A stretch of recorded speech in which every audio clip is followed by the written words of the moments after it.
ಕಾಂಗ್ರೆಸ್ ಪಕ್ಷದ ವರಿಷ್ಠರು ಕೂಡ ಸ್ಪಷ್ಟಪಡಿಸಿದ್ದಾರೆ. ಮಾನ್ಯ ಮುಖ್ಯಮಂತ್ರಿಗಳು ಕೂಡ ಸ್ಪಷ್ಟಪಡಿಸಿದ್ದಾರೆ. ಪಕ್ಷದ ಅಧ್ಯಕ್ಷರಾಗಿ ಡಿ.ಕೆ. ಶಿವಕುಮಾರ್ ಅವರು ಮತ್ತು ಉಪಮುಖ್ಯಮಂತ್ರಿಗಳಾಗಿ ಶಿವಕುಮಾರ್ ಅವರು ಸ್ಪಷ್ಟವಾಗಿ ಸಿದ್ದರಾಮಯ್ಯನವರು ನಾಯಕತ್ವದಲ್ಲಿ ಮುಂದುವರಿತೇವೆ ಅನ್ನೋ ವಿಚಾರನ ತಿಳಿಸಿದ್ದಾರೆ. ಮಾಧ್ಯಮಗಳಿಗೆ ಯಾಕೆ ಗೊಂದಲ ಆಗಿದೆ ಅನ್ನೋದು ನನಗೆ ಅರ್ಥ ಆಗ್ತಾ ಇಲ್ಲ. ಶಿವಕುಮಾರ್ ಆತುರದಲ್ಲಿಲ್ಲ, ಆತಂಕದಲ್ಲೂ ಇಲ್ಲ. ಪಕ್ಷ ಕೊಟ್ಟಿರ್ತಕ್ಕಂಥ ಜವಾಬ್ದಾರಿಯನ್ನ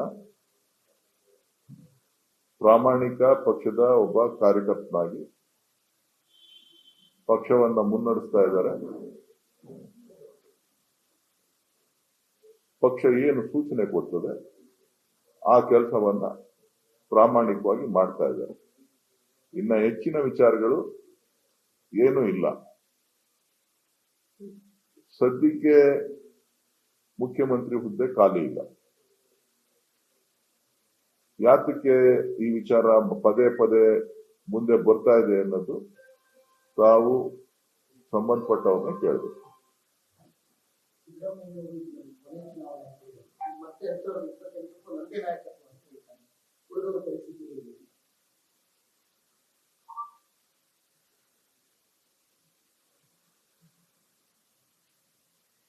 ಅವರೊಬ್ಬ ಹಿರಿಯ ನಾಯಕರು, ರಾಜಕಾರಣದಲ್ಲಿ ನಿವೃತ್ತಿ ಇಲ್ಲ. ರಾಜಕೀಯ ಇಚ್ಛಾಶಕ್ತಿ ಇರಬೇಕು. ಸೊ ಹಾಗಾಗಿ ಮುಖ್ಯಮಂತ್ರಿಗಳ ಇಚ್ಛಾಶಕ್ತಿ ಇದೆ.